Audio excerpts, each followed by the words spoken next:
nano coating tuh jualannya orang-orang tuh selalu bilang anti gores.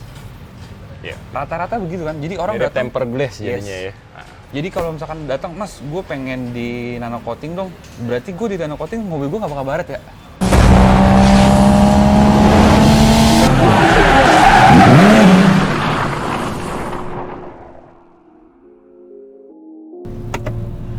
Halo guys, ketemu lagi sama gue Rizky Senso. Kali ini gue mau ngeliput soal auto detailing. Nah, sekarang gue baru banget sampai di bengkelnya MDA X Garuda. Ada di mana? Di Jalan Raya Bogor. Lo bisa langsung cari di Google Map. Lokasinya bengkel top, recommended lah. Nah, kali ini kita bakal ngebahas auto detailing yang lagi dikerjain sama Mari. Dia itu salah satu pemilik dari MDA dan Garuda. Terus kali ini juga gue bakal ngenalin lo tentang kompon, tentang gimana perawatan mobil, tentang gimana cara untuk moles dan lain-lainnya. Pantangin terus, dan gue nggak selalu ada di bengkel MDA X Garuda. Mungkin gue bakal keliling, entah di bengkel gue, garasi gue sendiri, atau di garasi orang. Ya, pantangin terus, kita gangguin sama Mari yuk.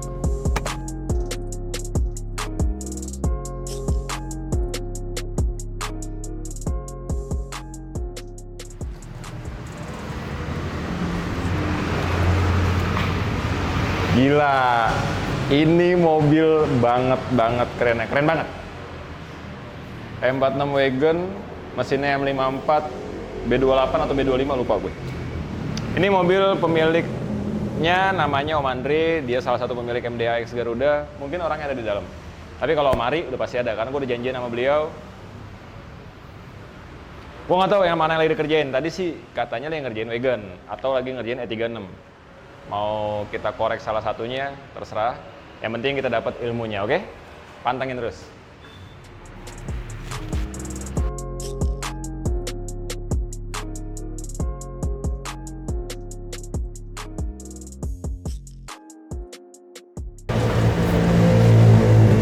Nah, kebetulan ada Om Marinya. Wah, ada Sorry Om. ada tamu jauh. sorry gila. Om, sorry nih. Sesuai telepon. Yes. Luangin waktu dong, gue pengen nanya-nanya, banyak nanya apa sih auto detailing, apa sih Boleh. prosesnya gitu. Karena kan di Instastory pun juga gue masih belajar, gue pengen nanya-nanya sama ahlinya. Beliau ini owner dari MDA X Garuda. Nah, satu lagi Om Andre, lagi sibuk. Customer-nya banyak. Amin. Nah, ini yang bisa kita gangguin ya. Nah, kalau boleh tahu Om, mungkin lu bisa cerita sedikit semenjak corona itu gimana, terus sampai sekarang itu gimana customer, terus prosesnya, cara lu memuaskan customer itu dengan edukasinya itu seperti apa. Nah, itu yang kita butuhin di channel ini, di video ini. Kalau kita tuh kan bergerak tuh di bidang detailing, terus ngecat, body repair juga. Selama corona ini sih edukasi yang ngecat masih tetap ada customer yang masih body repair, ngecat, custom. Mabek Liquid, bikin semua jadi legit. Ada beberapa yang kemarin harusnya prepare buat mobil Isom, terus Isomnya akhirnya batal gara-gara Mundur kali ya? Mundur ya, ya tapi nggak tahu sih tahun ini. Iya, gue juga belum Terus kalau yang detailing tuh gue edukasinya tuh kayak lebih ke, sekarang kan COVID itu kan apa-apa harus bersih ya. Kita aja steril. dikit-dikit cuci tangan, dikit-dikit tuh Iya. ya begitulah, apa-apa harus cuci tangan, apa-apa cuci tangan. Sama kayak detailing mobil, apalagi kan mobil tuh kan yang tiap hari kepake, terus kejemur, kepanasan, kejemur, kehujanan, ya banyak Iya. orang yang mana ke di rumah, abang, ade, saudara ya. Lebih ke situ sih, lebih ke edukasi ke lu punya mobil jangan cuma buat jadi kaki doang, tapi mobil juga harus dirawat. Betul, gue setuju. Makanya di Instastory gue pun, walaupun cuma mobil tua, tapi ya inilah priceless-nya mobil tua, ngerawatnya seperti apa, Benar. bikin senyaman mungkin, karena itu ya kamar kedua lu lah kalau bahasa gue seperti itu. Oh iya dong, kayak misalkan kita di Jakarta, Iya. mungkin sekarang kayak lagi nggak macet sih, lagi nggak traffic banget kan. Ya kalau bicara PSBB lancar memang, tapi kan kalau lagi macet, kalau lagi macet lu misalkan ke kantor butuh waktu pasti minimal sejam lah Sejam di lah. mobil lu bakal stay di mobil tuh sejam. Itu kan lu kalau misalkan mobil lu bayang sih kalau misalkan kotor atau gimana kotor, kan. bau asem, aduh. Itu ngomongin interior ya. Iya. Belum kita ngomongin Eksterior. eksterior yang lu kalau hujan mobilnya jamur tuh, Nah, si water sangat spot ganggu banget di kaca depan, ya. Ya. Terus mobil body nggak kinclong, kotor. Ya. Jadi ibarat kata ngelihat cewek jalan ngeliatnya dari belakang perfect, pas ngadep ke depan Masa gini kok, masa gitu. Terus sama ini nih, ini mungkin common ya. Kalau gua sebagai calon customer lo nih misalnya, auto detailing memang perubahannya signifikan banget ya. Terus prosesnya itu, gue sebagai yang punya mobil, pengen masukin bengkel lu, gue minimal ya gue tahu lah mobil gue tuh bakal diapain aja nantinya. Terus apakah ada kekurangannya kalau setelah keluar dari auto detailing, atau gue malah makin repot untuk maintenance-nya gitu. Karena ya jujur aja masing-masing pemilik mobil kan ada yang sayang banget sama mobilnya, Yes. ada yang ya udahlah gue cuma buat kaki, yang penting nyampe, rusak, tinggal ke bengkel dan selebihnya jual gitu loh. Ada yang gue kayaknya bakal bertahan lama dengan mobil ini, karena kalau gue bakal bertahan lama dengan mobil gue gitu. Nah, gue masukin ke bengkel MDA X Garuda untuk di auto detailing. Kira-kira prosesnya diapain aja biar gue percaya nih, terserah lu deh, karena mau lu gituin kan gitu. Kalau kita ngomongin detailing, mobil masuk ke sini kita detailing itu harusnya tuh bakal bikin si customer yang punya mobil itu lebih mudah buat ngerawat si mobil sih. Karena pertama tuh kan body yang kusem akhirnya kita bikin kinclong. Biasalah kayak kita dapat barang jelek terus kita bagusin, harusnya makin disayang dong. Yep. Bukannya makin udahlah mumpung malah makin dicuekin kayak gitu sih. Terus kayak dalam yang interior yang dari kotor kira kita bersihin juga, jadi si customer bakal lebih gampang buat ngebersihin nanti. Di maintenance-nya dia bisa maintenance sendiri dengan produk-produk user yang ada di marketplace di Jakarta banyak sih. Lebih gampang sih jadi harusnya. Terus yang pasti sih setelah mobilnya kinclong harusnya rata-rata pasti bakal lebih sayang sih sama mobilnya. Iya sih, memang wah mumpung masih bagus nih. Biasanya kalau orang tuh kayak gue, aduh pengen nyuci udah kotor, besok aja lah. Ya kan itu dari nyuci loh, bukan dari perawatan yang lainnya. Aduh, kayak gue mau nyuci sendiri. mendung nih, Iya, males kayak nih gitu. kan, kayak gitu-gitu kan. Baru mau nyuci, udah mendung, udah terakhir deh habis Iya, hujan. ntar aja. Tarsok, Besoknya tarsok, ternyata tarsok. nggak dicuci lagi, kayak gitu-gitu. Tapi kalau misalkan setelah di auto detailing, memang dari psikis kita, duh sayang nih masih kinclong. Makin Iya jadi kan? Jadi dirawat lagi gitu. Kayak makin ya harus, aduh udah kinclong nih, daripada nggak dirawat ya mendingan gue rajin-rajin cuci kayak gitu. Lebih ke situ sih rata-rata sih customer kan. Tapi bukan berarti bebas perawatan ya? Enggak dong, nggak bebas perawatan. Bukan bebas perawatan ya? Tetap Karena biasanya gue kalau customer datang gue kasih tips and triknya tuh gimana cara yang ngerawat mobil yang udah selesai di detailing. Nah, ya udah dapat jawabannya. Jadi lu masuk auto detailing bukan berarti bebas perawatan. Jangan malas juga. Atau lu malas, lu masukin lagi aja ke sini biar perawatannya di sini. Di spesialis auto detailing ya. Kedua, entah keberapa, gue pokoknya ingatnya kedua. Masalah keramik coating. Keramik coating gue juga sendiri di garasi gue sering pada nanya, kalau keramik coating itu enaknya diapain perawatannya? Terus apakah keramik coating itu tahan gores? Itu sangat banyak pertanyaannya. Itu gimana Om? Karena Kalau agak-agak iya. Kalau ngomongin Kalau keramik coating itu lu juga sendiri kan jualan detailing. iya, gue juga bisa Iya, detailing makanya jualan detailing juga tuh. jangan Jadi dari sumbernya jangan dari gue, Iya. tapi dari Om Ari. Ini teman sharing gue, suhu gue, guru gue. enggak lah, kita sama-sama penghobi aja sih, soal komoditas juga beneran. Kalau kita ngomongin nano coating tuh jualannya orang-orang tuh selalu bilang anti gores. Iya. Rata-rata begitu kan. Jadi orang Mirip datang temper glass Yes. jadinya ya. Jadi kalau misalkan datang, Mas, gue pengen di nano coating dong. Berarti gue di nano coating mobil gue nggak bakal baret ya? Nggak. Kalau gue sih langsung, nggak bisa tuh. Nggak bisa langsung habis di nano coating. lu tuh mobil bakal anti baret itu nggak bisa sih, nggak bisa jualannya kayak gitu sih.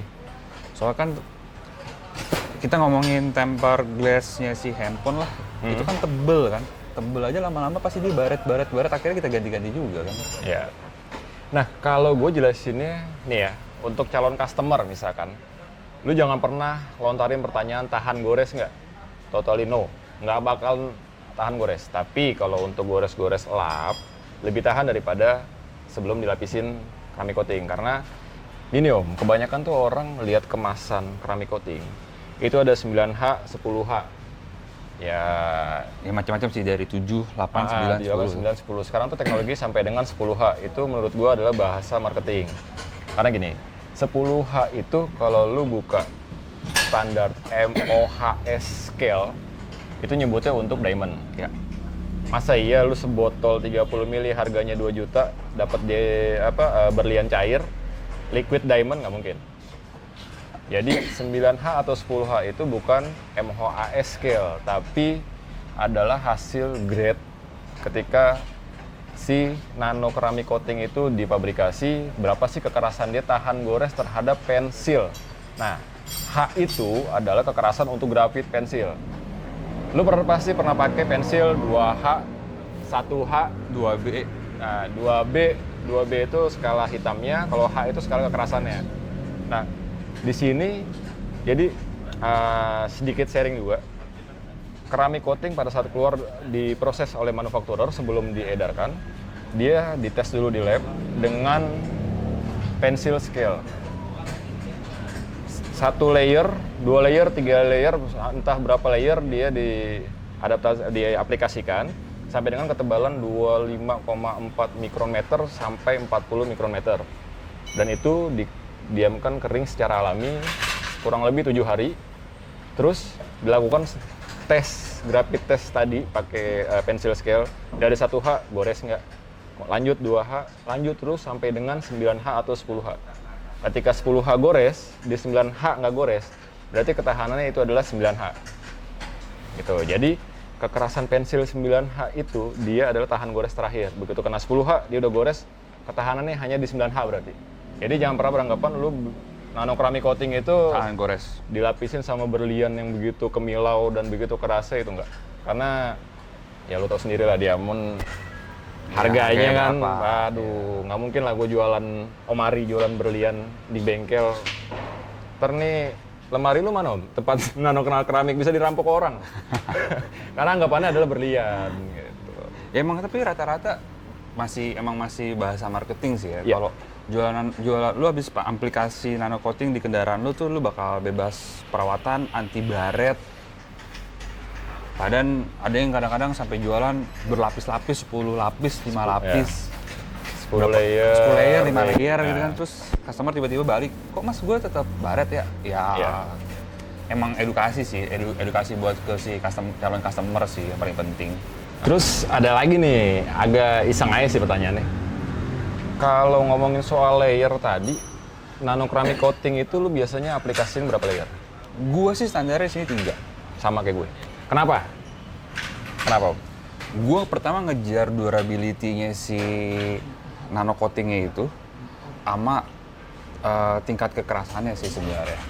Tingkat lapisannya lah, lebih kayak kalau 3 itu kayak lebih dari optimal warna ya lebih optimal. Terus gloss-nya juga lebih dapet. Ya, pasti lu sudah pernah Uji coba sih ya, eksperimen lebih ke uji coba. Kalau misalkan 1 layer tuh tahannya berapa lama, 2 layer berapa lama, 3 layer tuh berapa lama. Dan bukannya gua nggak mau ngelebihin lebih dari 3 layer, tapi kayak lu aplikasinya kan kalau nano coating kan lu 1 layer harus ada jeda. Curing time atau Curing time-nya holding time lah. Berapa misalkan ya tergantung kalau ngomong kayak gitu tergantung Cuaca. kita pakai merek obat coating dan cuaca. Terus ruangan juga kelembapan sih ya, lebih kelembapan.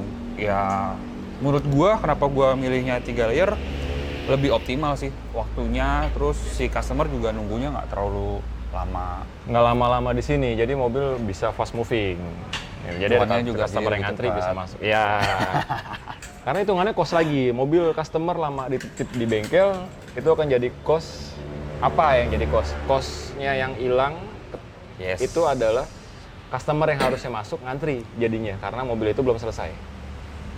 Itu memang bukan cost, tapi itu kayak profit yang loss lah.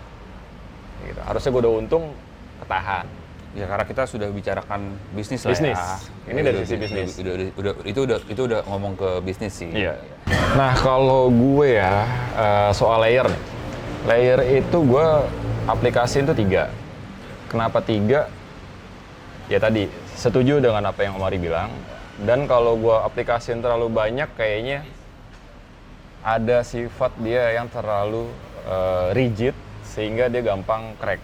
Nah takutnya itu. Jadi aplikasiin 5 dengan 3 juga nggak jauh beda. Aplikasiin 10 layer nggak jauh beda, tapi efeknya beda. Gitu.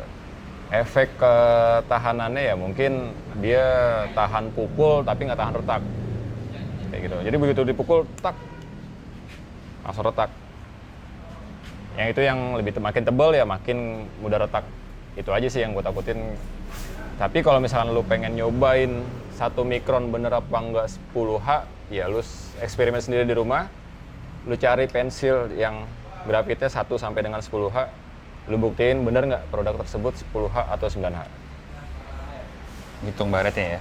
Untuk cek Buat tahanan cek baretnya. baretnya. Itu tadi intermezzo ya, penjelasan sedikit auto detailing, hasilnya gimana, perlu di keramik coating atau enggak, efeknya apa kalau ketebalan, berapa layer, terus kenapa ada holding time, terus nah sekarang gue pengen tahu aktivitas sekarang nih, kan gue pengen sharing lah ke teman-teman semacam edukasi sedikit biar teman-teman tuh tertarik dengan oh kayaknya mobil gue perlu nih di auto detailing.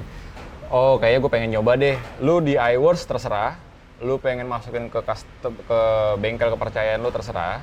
Kita bakal ngebahas dengan Omari apa aja yang dilakukan pada saat auto detailing. Kita fokus di eksterior dulu.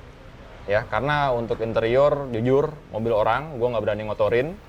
Terus kedua ya mungkin nanti pada saat di bengkel atau di garasi gue kita bakal ngebahas interior terutama yang leather atau yang fabric. Ya. Tunggu di video-video gue selanjutnya. Oke, thank you.